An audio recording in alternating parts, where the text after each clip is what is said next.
Welcome everybody. Tom Olson here with the Real Estate Free for All calls. Welcome to this call. This is the first of at least two calls that we're going to do, that we're going to talk about basically what's on everybody's mind if you're invested in real estate, and that is what the heck is going on with real estate. We've talked on these calls about crypto. We've talked in these calls about IRA investing, notes, lending, wraps, rentals, a little bit about different markets. But right now, I just felt like, I think this is a hot topic right now. Like, what is going on in real estate? Are we going to see a market crash? Are we in a bubble? Is this all just inflation?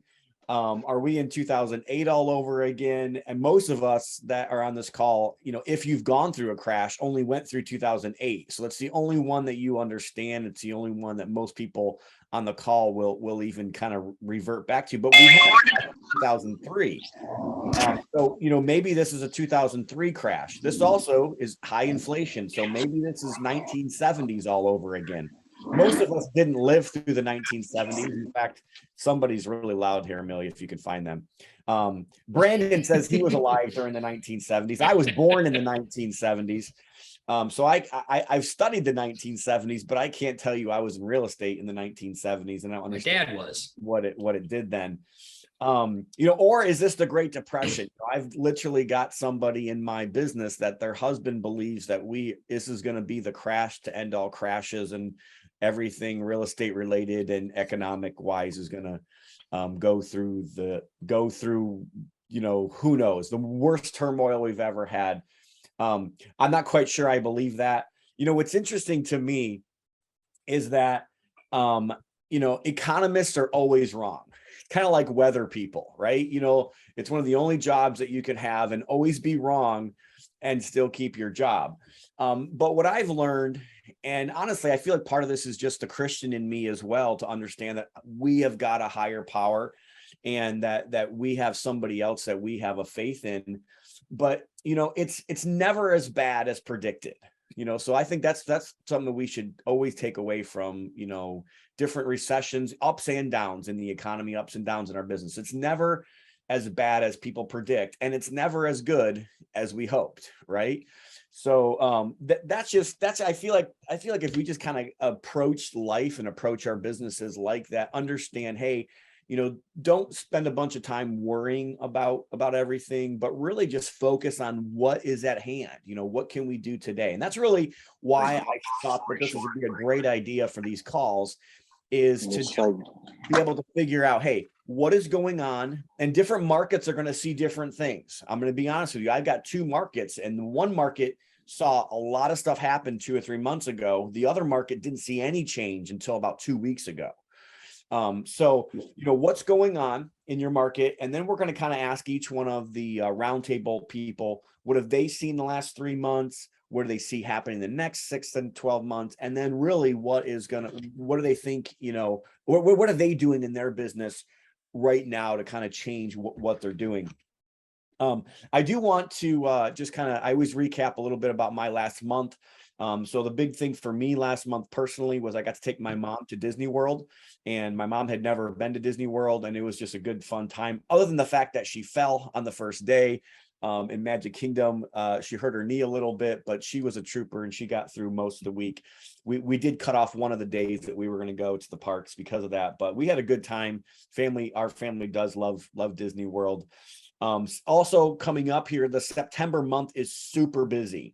If you're on this call and you don't know about Jim Ingersoll can't make it on this call. He did apologize. He called me, but he will be on the next call. So I'm going to do another call exactly like this call. And Jim will be on the next call, and we're going to do it a Friday call. I've got some people that are saying, please do weekdays and don't do weekends. So I've got some people that are going to be on that call next September 9th is the next call. But if you don't know Jim Ingersoll, he's got an event called Deal Maker. And I'm one of the speakers at that event. But Dealmaker, September 13th, 14th, and 15th, put that on your calendar. Also, Quest Expo. Quest is an amazing company. They will probably have over 1,000 people at the Quest Expo.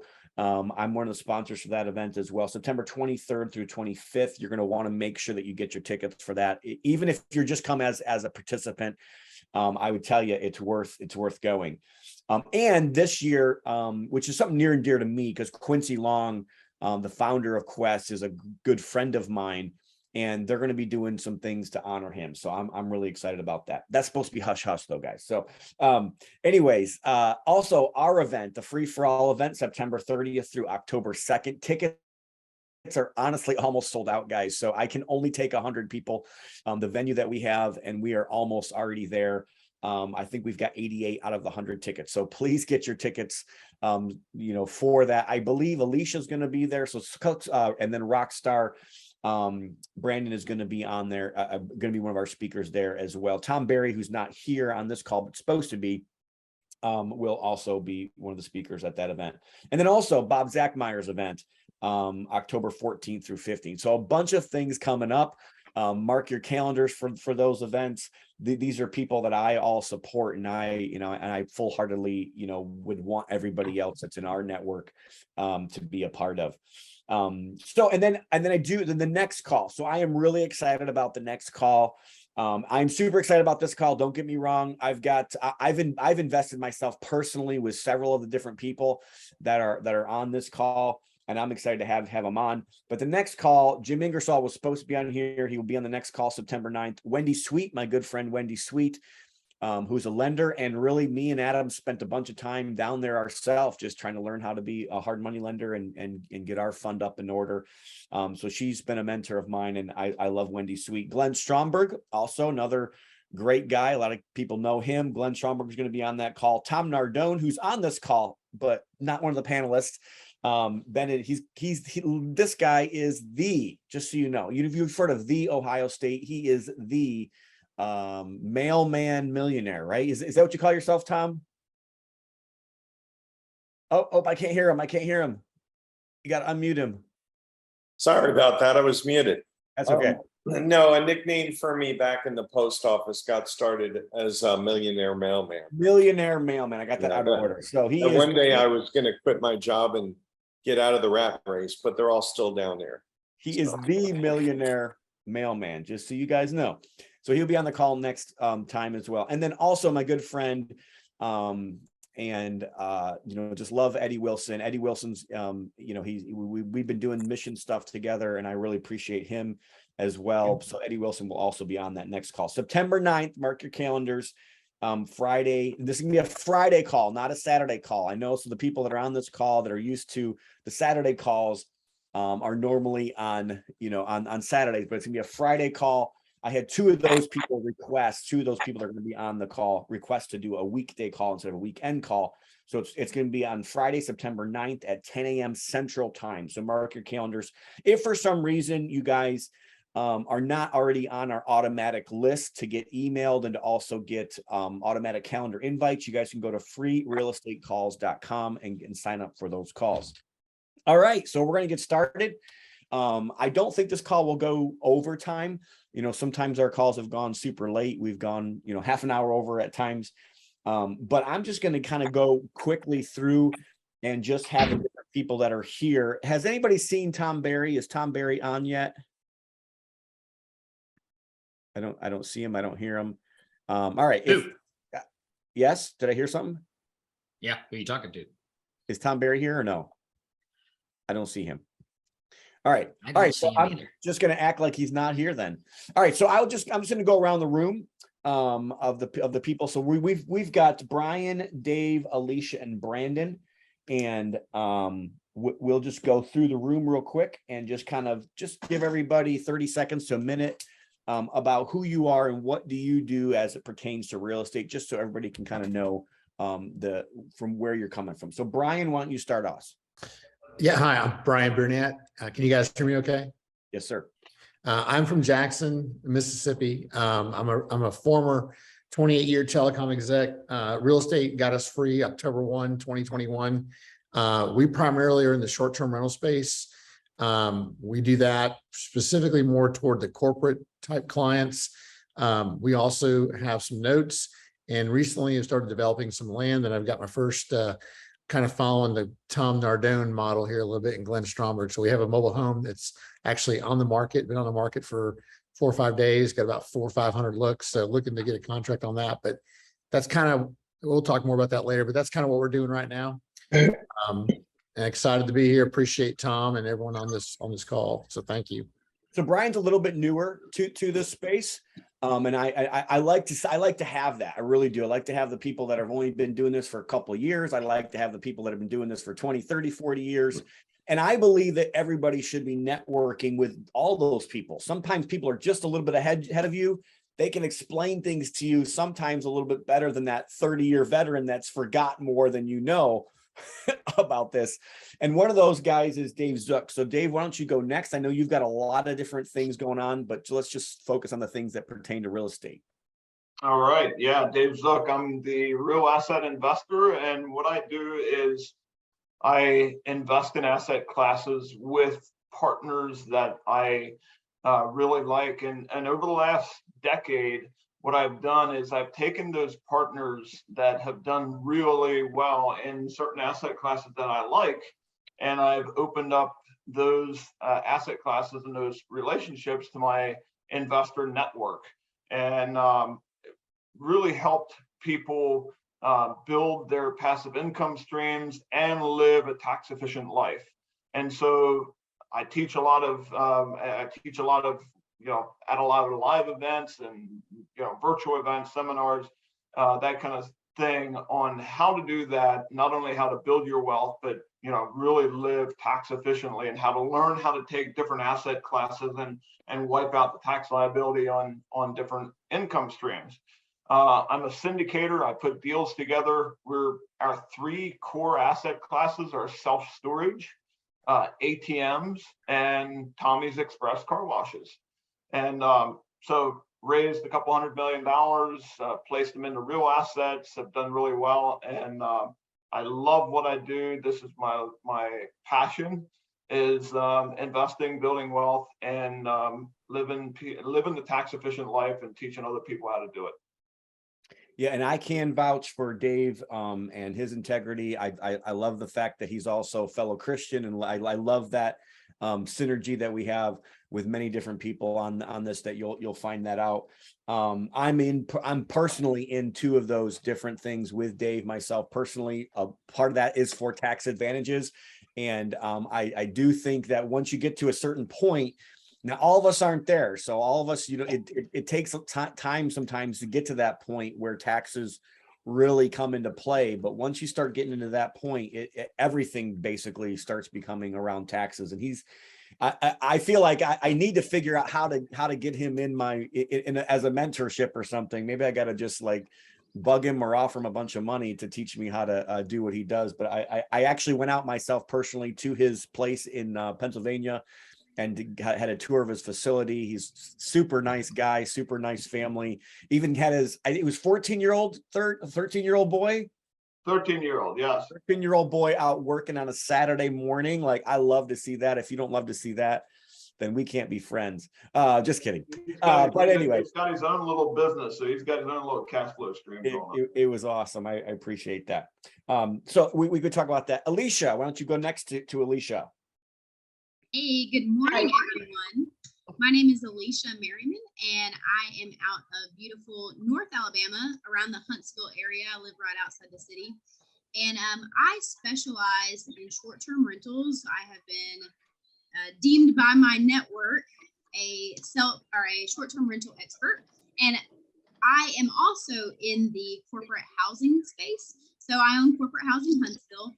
And I've recently started into Huntsville glamping. So a glamping experience would be something like glamping. The word comes from glamorous camping, but it's also a short-term rental.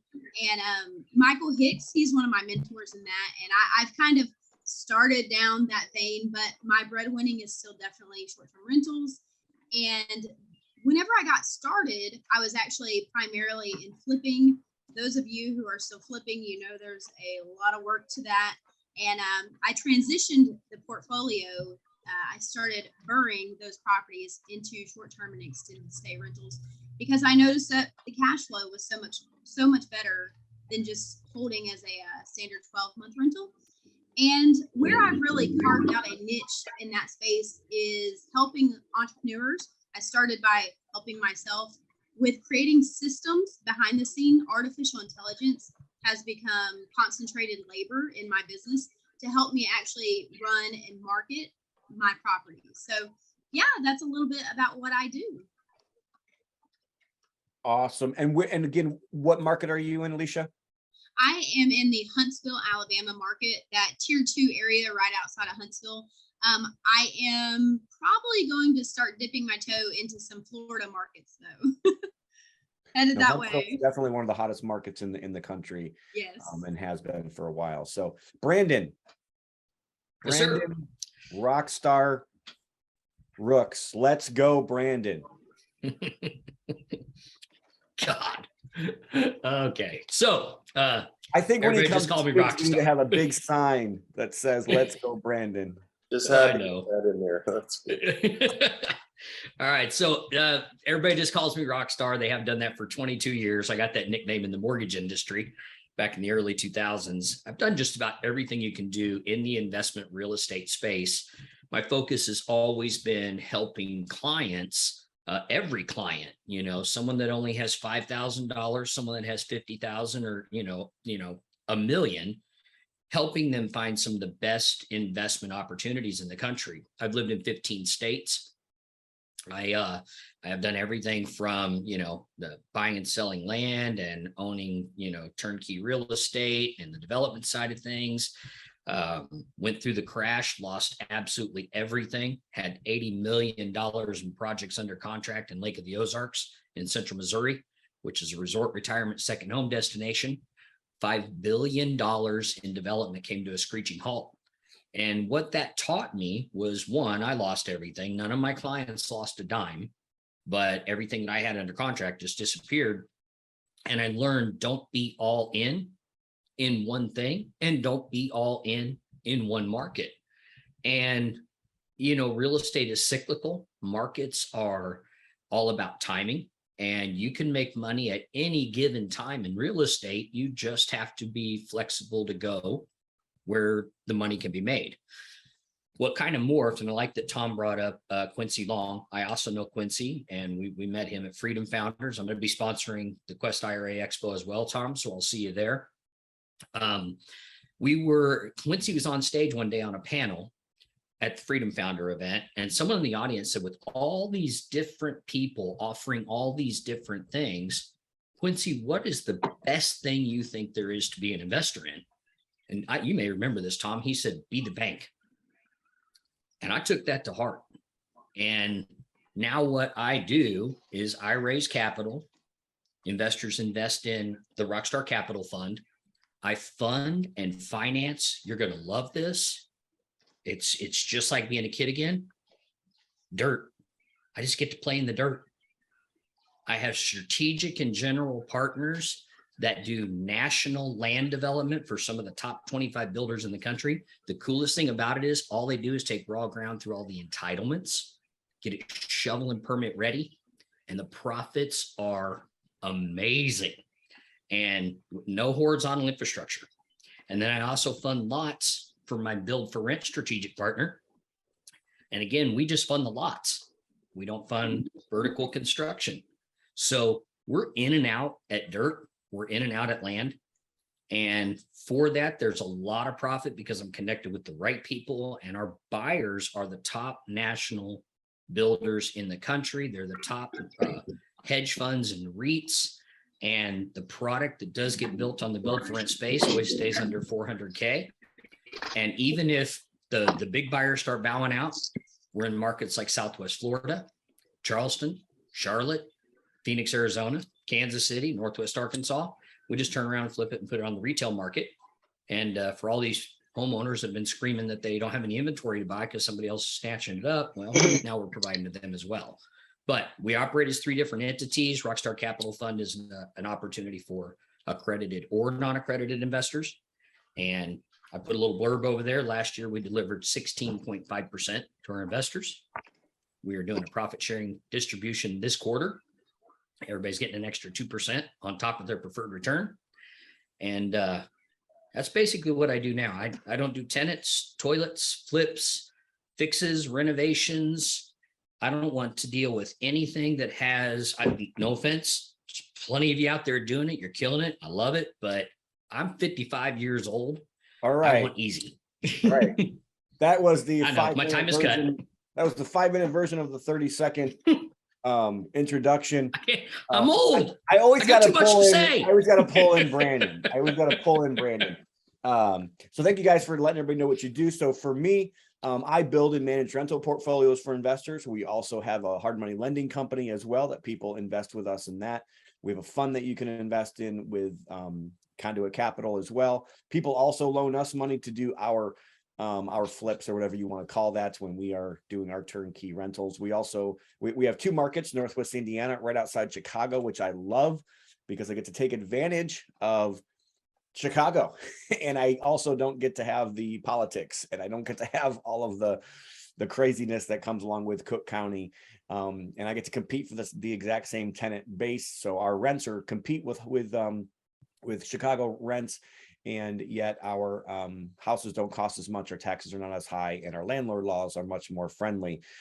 We have started doing this 3 to 7 year strategy with our investors, and many of them are making ridiculous returns and selling properties and making $100,000 when they only had $6,000 to $8,000, $10,000 in the deal. That doesn't suck. I'll let you know, especially when you're the person that helped the investor do that. And then also, I just started a market last year in Pensacola, Florida, and I do believe that pretty much all of Florida is the next California over the next 5-10 years. I'm excited about that market as well. We do it, like I don't really do, I do some consulting, but I don't really promote it a lot. It's just really for people that really want me. But for the most part, that's what we offer to our investors. When we do have, I am considering starting a real estate investing club. So, or maybe just calling it an investment club. I had the Good Success Mastermind for 5-6 years. Kind of got over that and kind of just said, this isn't where I want to go. But I really am, and I love helping people reach financial freedom, and I love doing it as a group. When it comes to that. I'm sorry. So let's just get into the next question. And I'm gonna start with it for myself personally. What have you seen in the last 3 months? And maybe it's 3 to 6 months. It's interesting for me. I saw in January, February, I saw 4 or 5 different economists speak, and they all pretty much said the same thing. They all said, we're going to have better returns than last year. Everything's going to be better. There's nothing on the horizon. Not everything is going to be peachy. And I just thought to myself, man, as soon as you start hearing that, I don't like it. Honestly, I mean, we were trying to get a lot of long-term debt at that time. Rates were stupid cheap, 2.9, 3.9. You could get debt for almost nothing. And we tried to take advantage of that as much as we possibly could. And I was on that bandwagon with a lot of people that said, hey, if you can get long-term debt now, get it. And I'm glad that we did. Obviously, things have changed very quickly and very rapidly. And in Northwest Indiana, I would say about 2 months ago, so maybe even closer to 3 months ago, we started seeing a lot more inventory being put on the market. We are seeing probably 3 times the amount of inventory being put on the market than sold each day. And that doesn't make an effect happen immediately, but what it does is over time, that just builds up. And now you just have more and more inventory. So now we are seeing houses that have sat in the market now for over 90 days, which we haven't seen that for years. So, and it was weird. As soon as the interest rates popped and they went from 3.9 to like 6, like almost immediately, it was almost like buyers just froze in my market. Maybe we didn't have the amount of extra buyers that they have maybe in Florida that have been waiting to get a house for 6 months, and they just finally bought something. But in our market, that's what we saw. We saw the market just freeze. Showings went way down. And it was almost as if people just like couldn't face reality. They were hit with this over the head.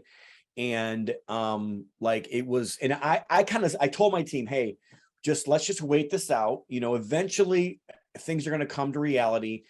And I started like trying to study, why did interest rates go from, 2.9, 3.9 to 6 when the Fed rate only went from, 0 to like 0.5 or something. And then it went from 0.5 to 1.25, then or 1, and then 1.75. Historically, those numbers don't really add up.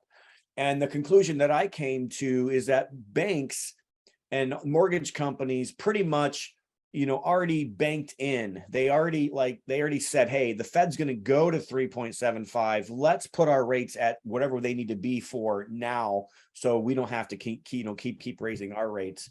And that's kind of really what has happened.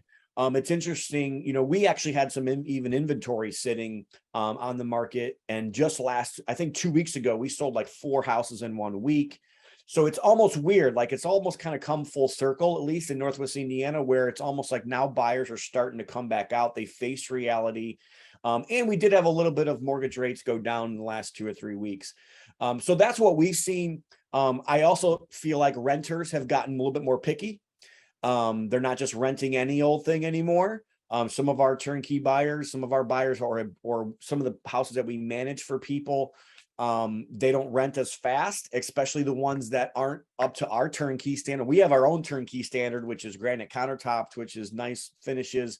But sometimes we manage properties for people that they don't have that standard, and those houses are not renting super quick. They're renting, but I mean, we were renting houses in 2, 3, 4, 5 days, and now those houses are sitting 3, 4 weeks before they rent. So we manage about 450 units for people. So I mean, we have a decent snapshot about that. And then same thing with houses. Buyers are getting a little bit more picky. They're asking for a little bit more things to be done on inspections.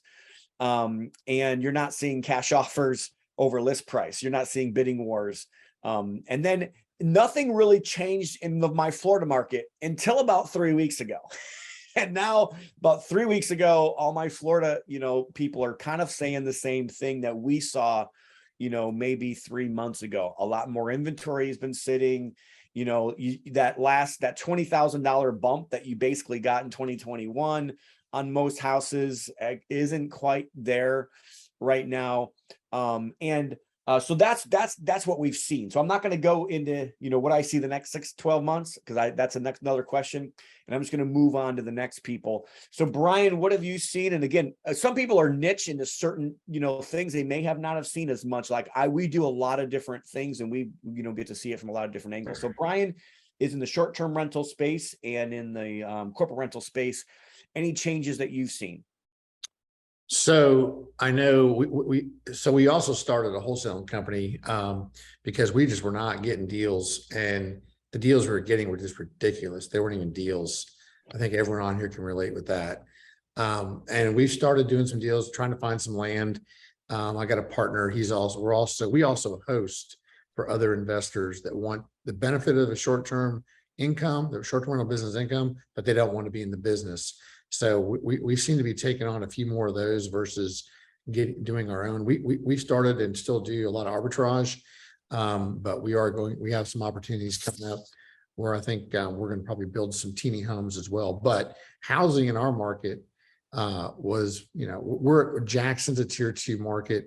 It's not a vacation destination, so business travel, all the different travel type has been really good. Bookings have been pretty solid. As far as the way the market's gone, there are still areas like in Madison County, which is the higher end homes and stuff, and some of the better areas of Jackson. They're still pretty hot. There's some other areas where things are starting to sit. And but I'm not as close to some of that as maybe some of the people on this call are. But that's kind of what we're seeing, and we're just trying to keep it, stay in the cash flow game, like Alicia said. I'm not really too excited about doing any flips, although we might take on a flip on this one deal. But we're pretty much trying to stay in just the cash flow space and not really wanting to do anything. And that's why the mobile home, modular home thing was attractive to us, because it's just project management. And I did that for 20 plus years in the telecom business. I can do that in my sleep, and I can do many things like that. So realtors are starting to they are getting more listings. but things are starting to sit. So, but I got Yeah, I'm glad you I've got brought a that few up. realtors. What's that? I'm glad you brought that up about the wholesaling and the acquisition. You know, I didn't talk about that on mine, but we're seeing the same thing on the acquisition side, where like now sellers that like Mhm. wouldn't even take your call are calling you back. Yeah, I saw so we're doing PPC, and I know there's some people that do texting and calling, and we've done all that, but the PPC stuff's been really has been pretty good. We've gotten a lot of leads. We've closed a few. We got a few in the pipeline, but I saw a stat that said in the next like 3 to 6 months that volume of people is going to go up like 2,700%, which I thought was just crazy. So I told my partner, I said, hey, we're, just hang in there. We just got to stay patient. That's the one thing, people aren't patient. I mean, we're seeing a lot of that, even some people we host for, just, they think it's just like okay, you put the property on the market today. Okay, where's my money in a week? Like, why don't I have a 60-day booking? It's like, guys, it takes a while. It could take 30, 60 days. Alicia's nodding her head in agreement. I'm not a genie, and I don't have a lamp, right? I mean, I'm a Christian, I'm a believer like Tom, and I know God can do things, but I don't expect you have it a to bald happen. head though. What's that? You have a bald head though. I have a bald head. That's right. You can rub the head for good luck. I don't know if it's going to produce any cash, but yeah. So again, our market's a little different because the South Jackson market is totally different than the rest of the market. So everyone is fighting over those properties because it's a great rental area. But all right, sounds good. Dave, I know you're in a lot of different things. I have a couple questions on a couple of your asset classes, but what have you seen the last 3-6 months in what you do, Dave?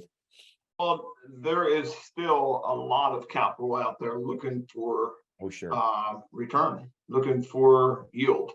And so, there seems to be a lot of cash out there. It's a little bit different in some of the asset classes. And I'll go to self-storage first. We're getting ready to build a self-storage facility in Georgia, and we're having to reprice everything. We're having to reprice. I mean, the cost of money went up, cost of construction.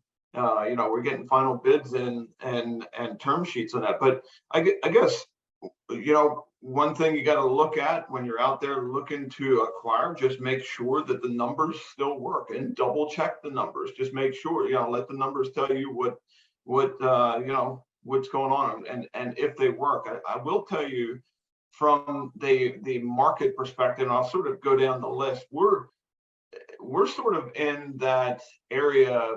There are several of those asset classes that I mentioned: ATMs, car washes, and self-storage. They all have one thing in common, and that is they are a very recession resilient asset class.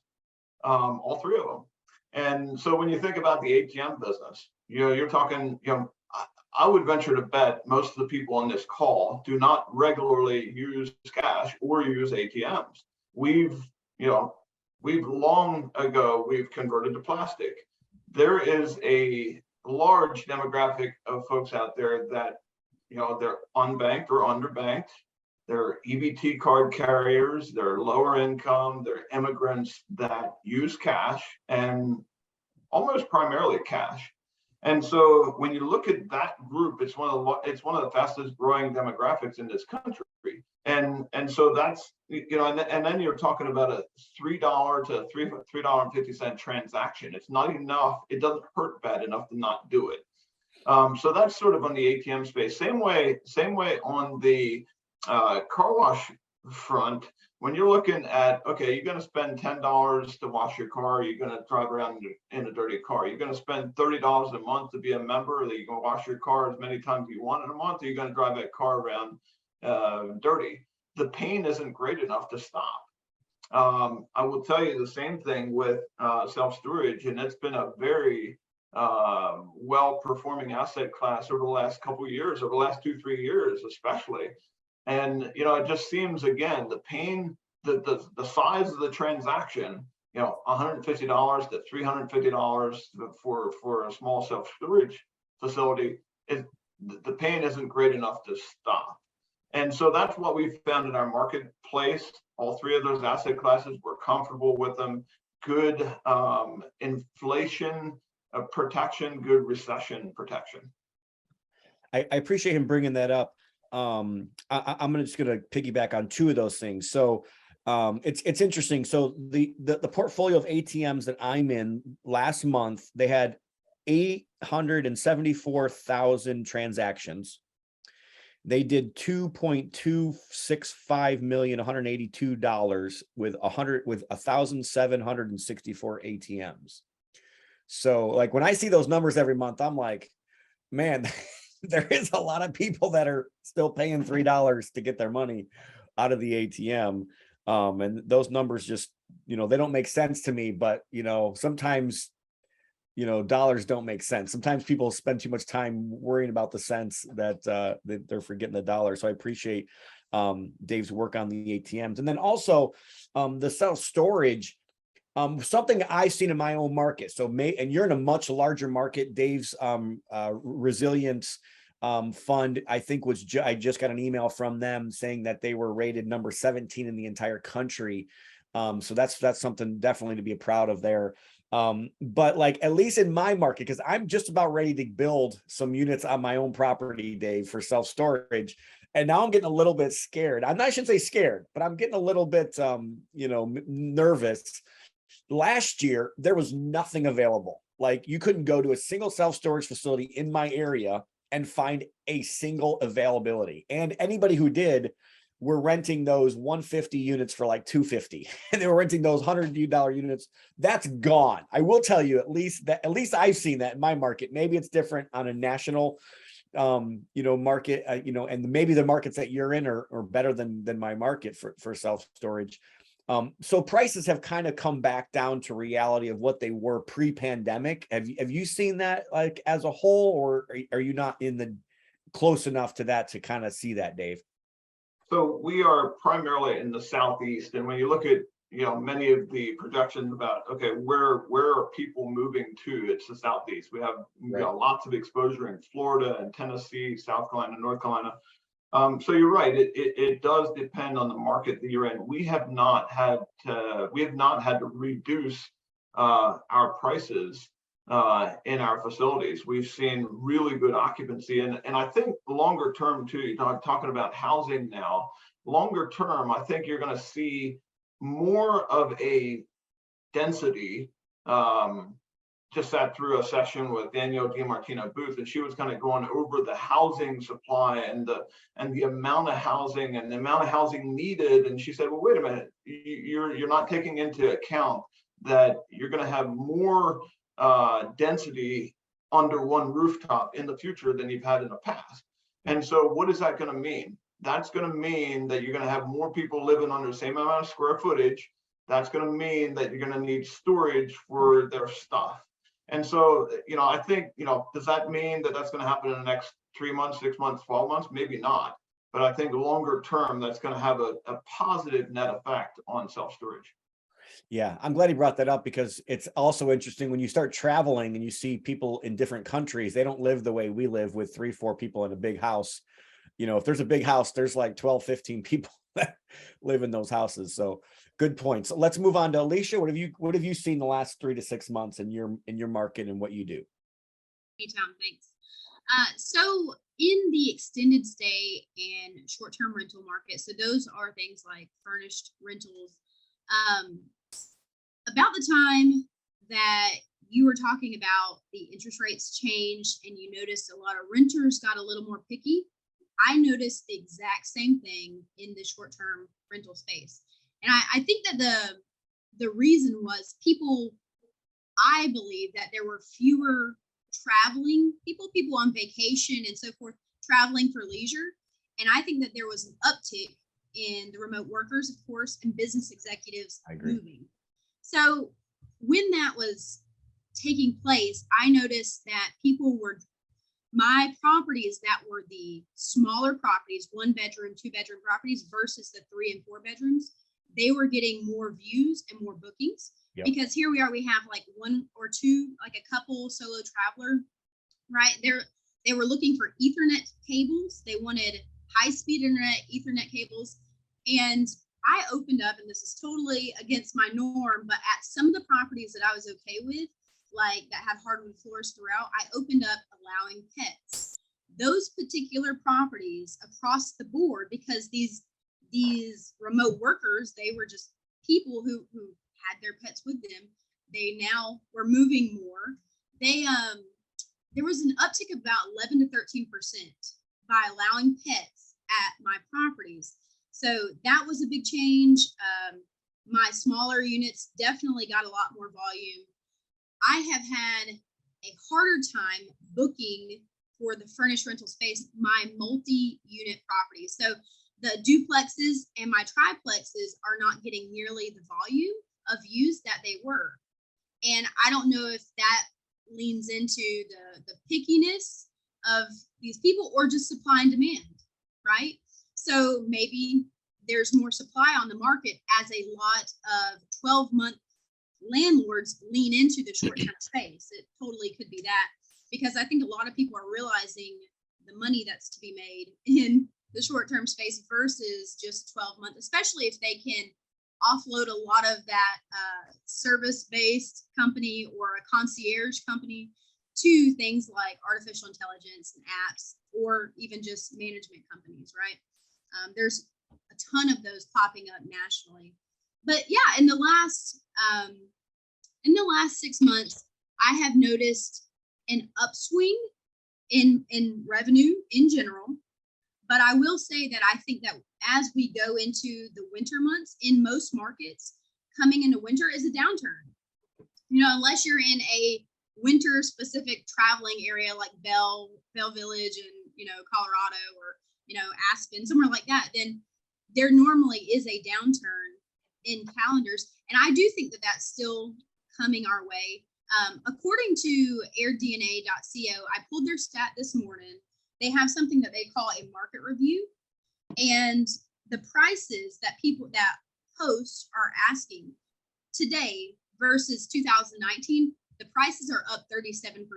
Now we have to take into consideration utilities are up, right? So all that comes into play, but still that's higher than what I think the real inflation rate is. And then the occupancy rate nationally, so this is US only, is up 22% in 2022 versus 2021. So the markets are staying increasingly going up, and it's happening pretty fast. But for me personally, in the Huntsville market, I've noticed just a shift. My numbers have remained relatively the same, maybe up a little bit, but just shifting from the demographic of like visitors, travelers, to remote workers, executives. Yeah, it's good.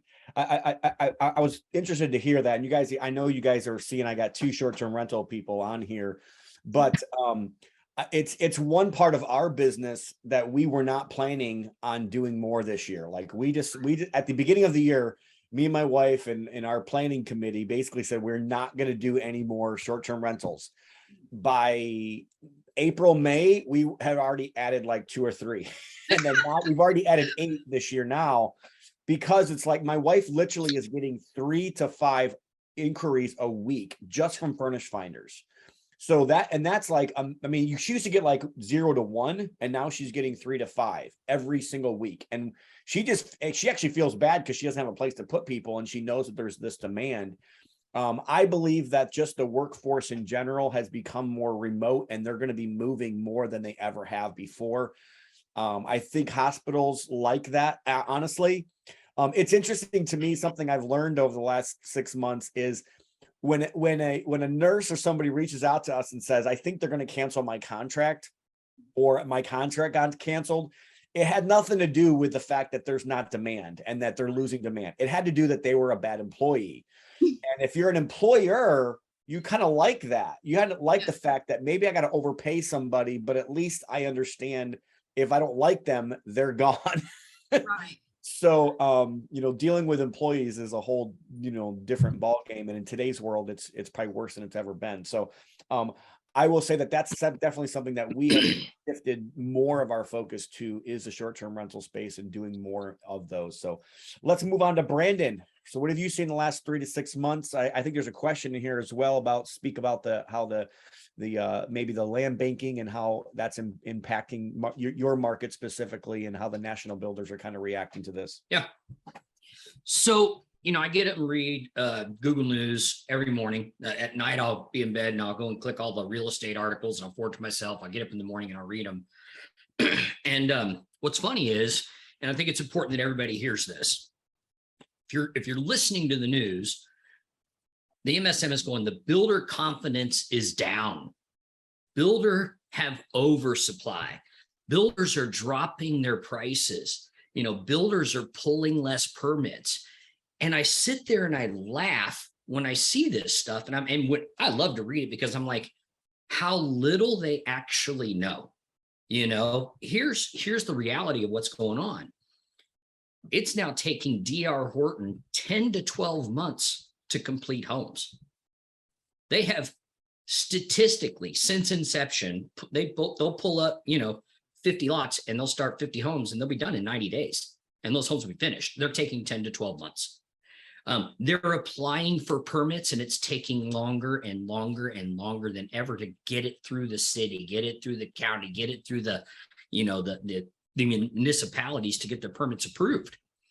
There's an oversupply and there's an overprice, but that's because all the realtors in America got so fucking, excuse my language, excited because everybody's paying over list price. So guess what? They've hyperinflated those prices. They're like, let's go for it. Let's just go for as much as we can get, because you never know. So right now you are seeing a situation where in a lot of markets, not every market, you're seeing prices drop. Homes are sitting on the market too long. It's because the realtors, I have a real estate license.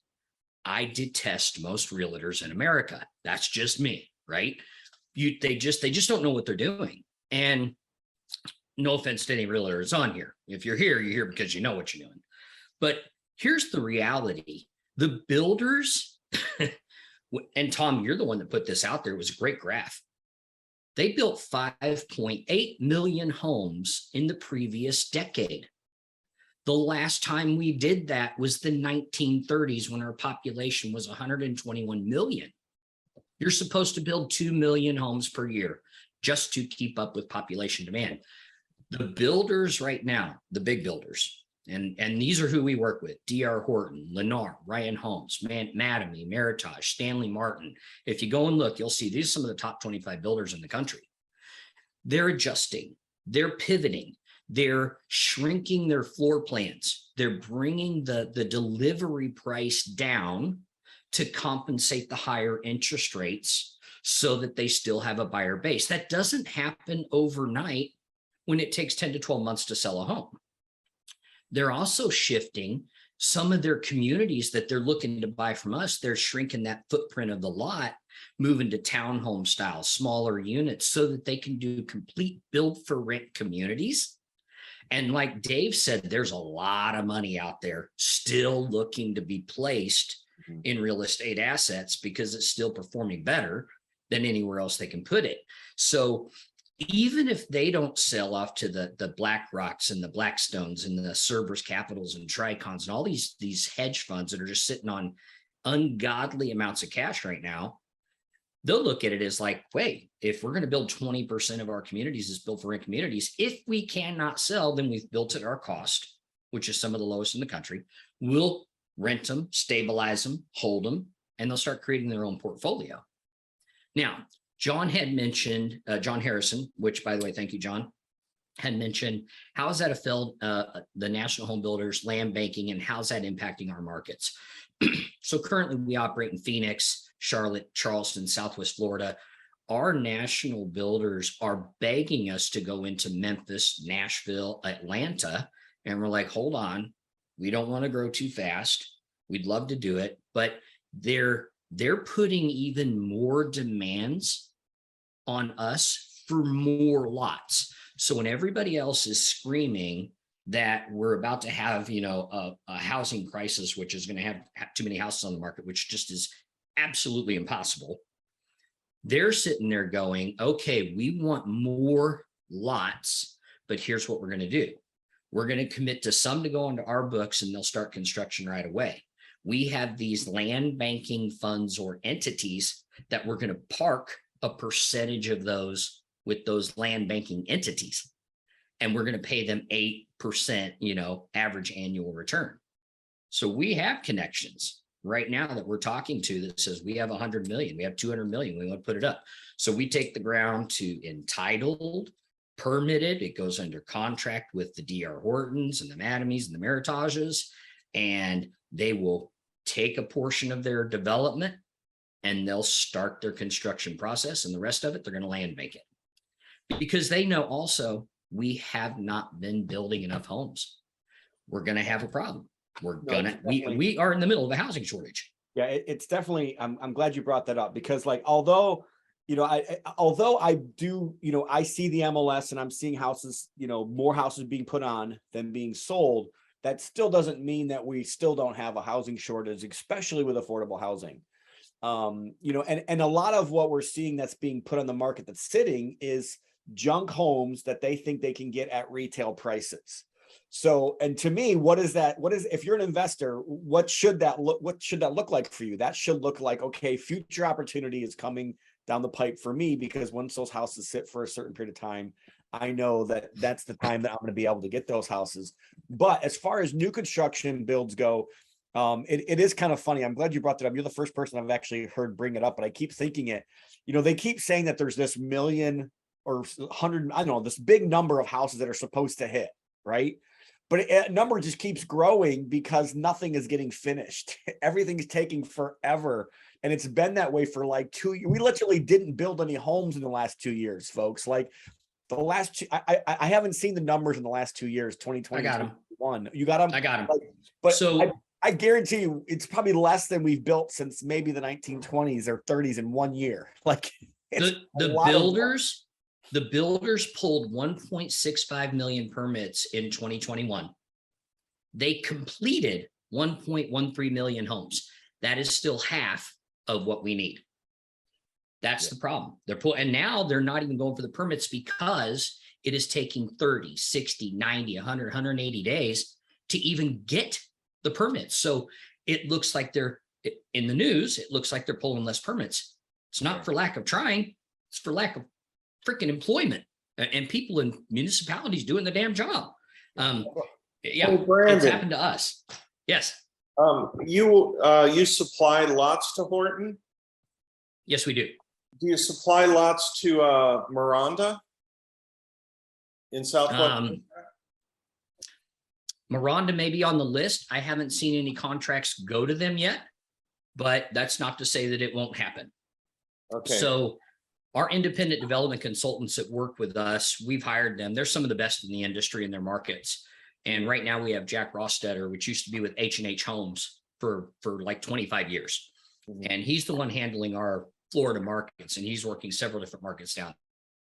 Well, the reason I cut in there was there was an article in the paper last week, and the word is on the streets. There was 2 builders. I know Miranda was one of them. I thought Horton was the other one that had so many open building permits that they just were not getting done.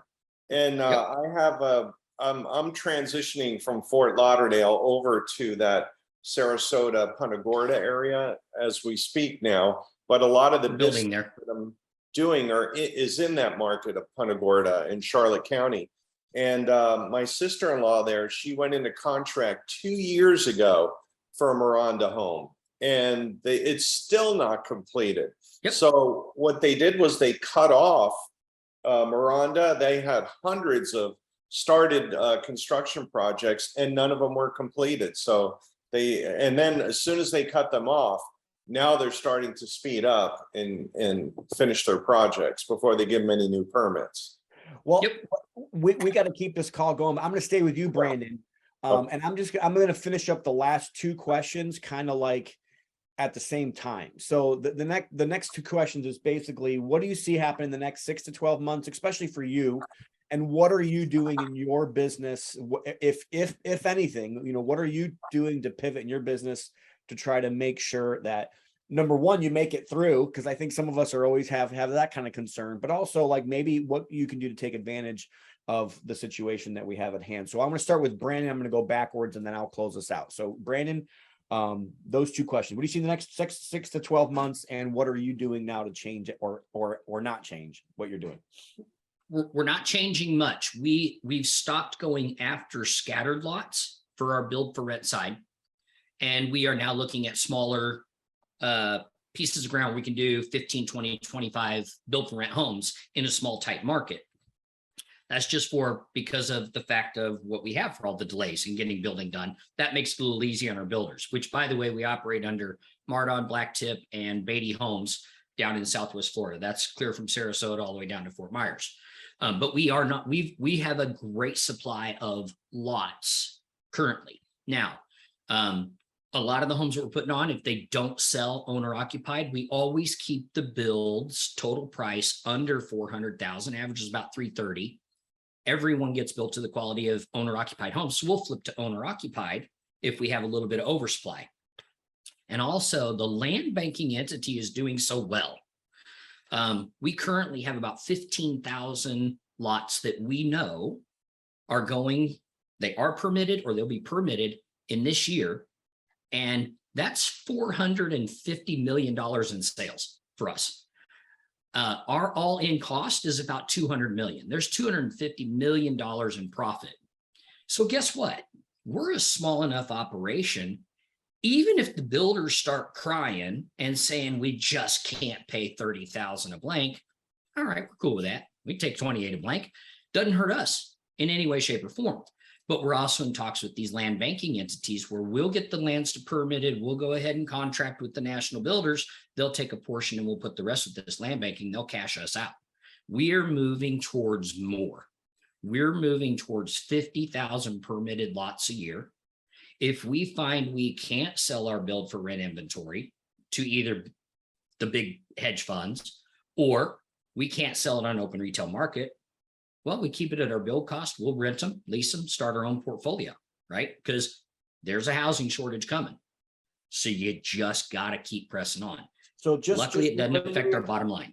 Let me step in here. So you said 50,000 lots. Where are the majority of those lots? All around, like in the greater Charlotte, North Carolina market, Charleston, South Carolina, and expanding because Carolinas are really hot right now. In the entire Florida market, because like you said, it's like the next California. And so we're expanding in that. We're doing build for rent in Southwest Florida, but we're now looking over in Orlando and we're looking down by Fort Lauderdale and we're looking up towards Port St. Lucie. And we have Jack, working that market right now. I also have connections in the Midwest here, Kansas City, Northwest Arkansas. Northwest Arkansas is kind of like Huntsville. It's just freaking hot. I don't like it. I'm glad I live out in 6 acres because I just keep saying to everybody, the Californians are moving here to see a bunch of Subarus and man buns and rainbows everywhere. And a little piece of heaven is just turning into like liberal hell. So I might have to be moving to Aruba soon. Just telling you. So you're not concentrated more in Florida than North South Carolina, or like is it kind of all equal? No, it's pretty equal. And right now, those builders are telling us they want more in Memphis, Nashville, and Atlanta, and Savannah. So we're getting ready to push to those markets as well, but we want to make sure we're completely stabilized where we are first. Our independent development consultants have a good grasp, and I'm going to be putting out a report that'll show just kind of what we have outstanding and on the books, and you're going to get a chance to see that soon. Awesome. So we're excited. We're just absolutely excited. We know there's a housing shortage coming, and we're the guys that deliver the dirt. And guess what? You can't build anything without the dirt. So, and they're not making more dirt. Nope. We just make it usable. Yeah. All right, Alicia, what do you see in the next 6 to 12 months, and what are you doing now? So in the next 6 to 12 months, I think that in the short term, and this is all specific to the short-term furnished rental and corporate housing rental space, I do expect to continue to see an increase, but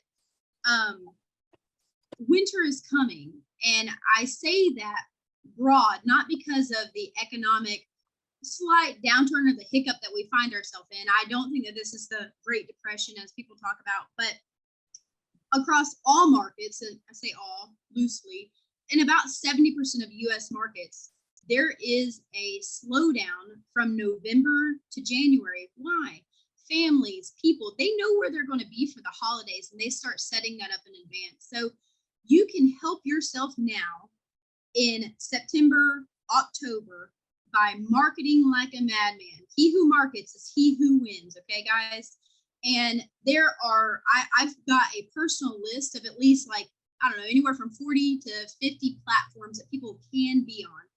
But if you just focus on 8 of them, and Google, put yourself on Google. If you don't exist on Google, then you're not really a business, okay? Because everyone Googles everything. Put yourself as a real registered business on Google and link your phone number there. Zillow, that's a huge one, okay? Facebook Marketplace, furnished finders for your traveling nurses, okay? Apartments.com. These are mainly the ones for your extended stay guest. Short term, you need to focus on Airbnb, VRBO, and Booking.com. If you are on those 8 platforms, I guarantee you, you're not going to have a vacancy problem in most markets. Now, if you are in certain markets that are having a little bit of a controversy, maybe somewhere like Detroit, that may not be the case. But for a lot of markets, that is the case. As far as other departments of the furnished rental space, currently, Freddie Mac, all those, from a banking standpoint, short-term rentals are not very welcomed for viable income. It's still not opened back up. So in 2019, they kind of shut off accepting that from a banking standpoint, Airbnb as viable rental income. I do expect that to change. I expect them to start accepting short-term rental income again. And I expect there to, kind of like the DSCR and hard money lending, they started really opening up the floodgates to short-term rentals for long-term financing. I'm talking about financing that property for 20 and 30-year terms. That has opened up big time recently in the private lending space and in the hard money space. I think banking, just institutional lenders, I think that's coming down the pipeline quickly as these other lenders become more familiar with it. And as they accept more and more of it, which should tell everyone that the market for furnished rentals is quite steady. Whenever it comes to things like newbies, people, and I say that loosely because I was one of those, right? People just getting started in the furnished rental space, a lot of them are scared. I have a couple family members who are young and they're trying to get started, and they're terrified because they're seeing the rates go up, more houses on the market, and of course they're communicating with me about this. And it's a little bit intimidating.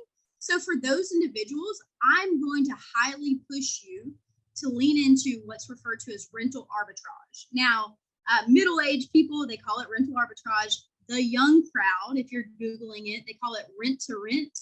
And the older crowd, they call that a master lease. All three are the same. They're the same exit strategy. But I would push people who are a little bit intimidated by the furnished rental market to actually start there, because it's low hanging fruit. You're buying in between $6,000 to $10,000 in most markets to get started, which to be able to earn most of the rental arbitrages that we have, we're earning anywhere from $500 to $2,000 a month, and that's net. That's after expenses. So that's a great return if you're only putting up $6,000, $7,000, $10,000 to begin with. What else? I think to end this, if you're going to be in this space and you intend to have more than 3 to 4 properties, hear me and hear me loud.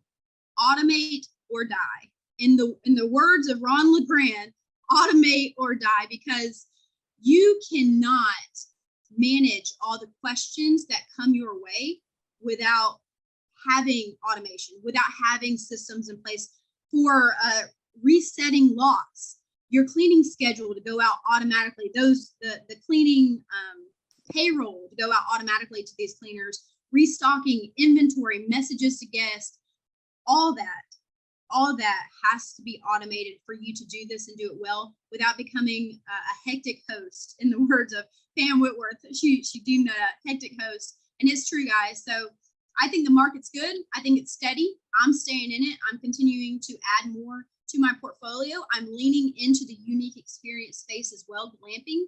The numbers have been fabulous. I'm making on a $50,000 all-in tiny house with the land, the backyard, everything. I'm earning about $250 a night. So the ROI on that is beautiful. Okay. But yeah, I think the market is steady. Awesome. Amen. Dave, what do you see in the next 6 to 12 months? And what are you doing, or what changes are you making in your business, or what are you focusing on? Yeah, so I think based on several different things, interest rates, one, supply chain issues, building costs, and not only building costs, but labor costs and labor availability at any cost is going to continue to be an issue in the next 6 to 12 months. So, are we going to see a slowdown? I mean, some of us are already seeing a slowdown, but for us, we're forcing value. We're not looking for the market to give us value. If the market gives us value, we'll take it. And we've taken a lot. We've taken a lot of that over the last couple of years, but we're forcing the value, and we continue to. And I'll give you an example. So in our self-storage business model, it's basically we're the middleman between a mom and pop operated self-storage facility and the REITs. So an example of that is we just exited a 26 property portfolio where we did exactly that. We bought mom and pop operated properties, and we sold those 26 properties to a REIT out of Chicago. It was a $450 million deal. We netted our investors between 30 and 31% annualized returns. So that was a great deal. The other thing is on our car wash, in our car wash business model is simply we're taking a highly desirable lot, and we're in many cases turning it into its highest and best use. And we're building a brand new Tommy's Express car wash on that lot in a very desirable part of town. And we're forcing the value. If you go out into the marketplace and think that you can buy a very good cash flowing, performing, stabilized asset and make a great return on, you probably that's in today's market, that's kind of a pipe dream many times. But when you go into the market and you force value and you bring value to the marketplace in an asset class that is in high demand in a great area, I think that's where your best chances of success are in today's market. Good deal. All right, Brian. I do have one quick question for everybody, just to wrap up, just so everybody knows. I'm going to let everybody kind of give you what they can offer to different people if they have anything to offer, and how to get in contact with them. And I have asked everybody that if you're on the panel to please put your information in the chat box. So if people want to get a hold of you, they can get a hold of you. Brian. So I'll do that in a second, but I want to piggyback what Alicia said. If you're going to be in the STR, extended stay, whatever you want to call it, space, if you're not automating your business, you are going to die. I mean, that's just a flat out. I mean, we have added runners, we have systems. We're looking to work Amy out of the oversight of the vacations or calendar stuff. We have two things. So she pretty much operates as our COO for that company. I kind of focus on some other things, but I agree with Alicia. I think the extended, the remote worker, that's just going to continue to grow.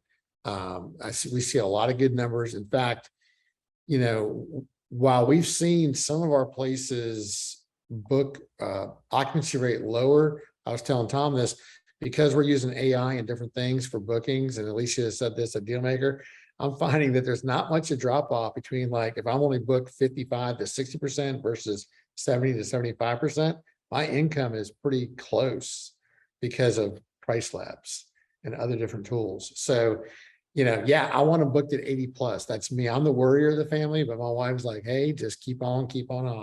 But we're not adding a lot of arbitrages now. We're adding more host opportunities, and I'll put our information in there. And we're offering it to out of town investors who want to get in a market. We're not a vacation destination. So we still see, that same worker, contractor, corporate client, medical professional coming to our city. We have lots of hospitals and universities. The other thing we're going to do is I'm looking at land. I'm looking at buying land, partnering, brokering deals. We're going to build some teeny homes. We have a couple opportunities.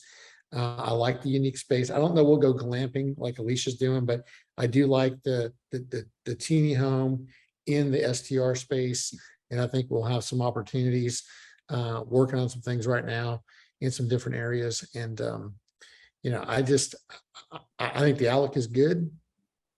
And I appreciate, I learned a lot on the call from many people on this call, but yeah, marketing. If you're in the SDR space, we touch and do something every day. That's kind of my bailiwick. I kind of look at the marketing, and we're getting those longer stays. So I think it's about it. All right. So I put my information in the box there for everybody. Again, we do build rental portfolios for investors. We do offer lending opportunities for people to loan money to us. We also have a free event coming up here. If you guys haven't signed up for that, make sure you get signed up. Real estate free, or actually goodsuccess.com is probably the best way to go for that. And I put my information there as well. Brian, I don't know what if you're offering anything to people right now, but just, put your information in there. I know that Brian may have some lending opportunities for some people coming up. I'm doing a deal with him right now personally. But put your information. I honestly, I would encourage you to chat with different people and even just get the wisdom. Everybody that's on here is more than willing to share and more than willing to help. I know there is a little special going on your August ATM for accredited investors. Maybe give us a little bit about that and the other things you have available right now, Dave, as well. And then make sure you put I think you already put your stuff in there as well. Or maybe you have a question. Zookcabins.com. Dave does cater to the short-term rental crowd, so that's good to know. But Dave, just let us know what else you have to offer right now, and maybe what funds you have live that are raising capital, and then how they can get in touch with you. Yeah, so again, we got 3 core asset classes. We are getting ready to close down probably in the next 2 weeks our self-storage fund 3. That fund is open right now, but we've got room in the car wash space. That fund's open, and like Tom mentioned, we just last week we put out sort of a special offer on our ATM fund, and we do this occasionally based on what kind of portfolio we take down, based on the margins of that portfolio, based on the size, so just recently we had bids out on 2 large ATM portfolios, and we were hoping to get 1. Well, we got 2, and the margins justify, and the amount of investment capital needed to get both of these deals done justified the fact that we could go to market and offer sort of an incentive. So instead of a $2,142 monthly payout, this portfolio, short time window, this is going to be available at $2,200 a month, and it is a 7-year contract. So it is available right now. We're probably through the end of the month at least. Yeah, and let me just add on that, because I talked about this on the last call a little bit. I know the car wash, I don't believe that now correct me if I'm wrong, Dave, but I know that the car wash and the ATMs both also come with upfront year 1 tax advantage. So really, we probably can't get too deep into that because we're not accountants, and I'm not sure if everybody on this call is accredited investors, but there is a massive tax benefit for some of these investments. So I took advantage of the ATMs last year. A couple other people on this call have, and I've sent 3 or 4 people Dave's way already to make on the ATMs. my accountant even likes it. And sometimes Josh doesn't like some of these investments that I actually like to do. So he's actually very happy with the way that they report those and everything as well. So again, if you're looking for, if you're making too much money and you don't want to, and the way I looked at it is, do I want to write a check that I'm going to get investment back for the next 7 years? Or do I want to write a check that's just going to go into a black hole called the US government? And I chose the right choice, I think. So 100% bonus depreciation is a beautiful thing. Live life tax efficient. Yes. So, Alicia, I'm not sure if you're offering anything, but if you are, I think at one point you were offering consulting. Just let everybody know a little bit about that and how they can get a hold of you. So you can contact me directly through www.aliciamerriman.com. I am currently just offering consulting. That is a one-on-one basis. I'm not going to guarantee that that's going to be available forever. It's sometimes it can be a little overwhelming and taxing whenever I don't feel like I have to be doing it. You know, I have a few other streams of income that quite well take care of me. So I'm not going to guarantee that forever, but I am leaning into doing concentrated education through courses. I do plan to do that in the future. I'm not sure when I will truly commit and launch that, but that is coming down the pipeline from me. But for now, just one-on-one consults, and you can get my contact information through my website. And what is that website? AliciaMerriman.com. It's my first and last name, ALISHA, last name Merriman, MERRIMAN. It's in the chat box. Yeah, I'm glad that she mentioned one-on-one consulting. I value that a lot higher than I used to. I used to like not understand that value of that one person's time focusing on your business. And man, the more and more I've been actually focusing on that probably more than anything else for my own personal needs over the last 4 or 5 years. And if nothing else, just go down and meet somebody and spend a year. I mean, not a year, spend a week with them or a couple of days and just say, hey, can you help me with my business?